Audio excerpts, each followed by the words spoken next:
Hello everyone. After long time भन्दा नि हुन्छ करिब 5-6 years पछि I'm in कालीकोट हेर्नुस्।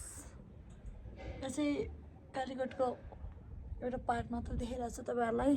यहाँ सुनामी माहौल तातिरहेको बेलामा टक्क यो घरमा बसेर यस्तो पछाडिको साउन्ड यहाँ चाहिँ यस्तो छ नेचर कालीकोटको।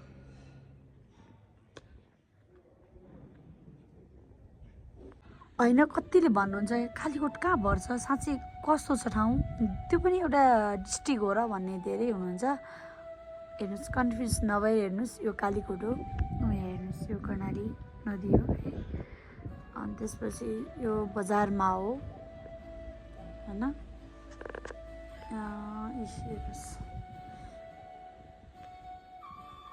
यो पनि गाउँ नै हो। त्यसलाई यो जुम्ला जाने बाटो यो आइरहेछ नि यो बाटो हो। म बसेको होटलको अगाडि साइडबाट डाइरेक्ट गयो भने त्यहाँबाट यहाँ जुम्ला जान्छ पछाडिको त्यो डाँडाबाट हैन। अनि यो डाँडा हैन फेरि त्यस्तो छ।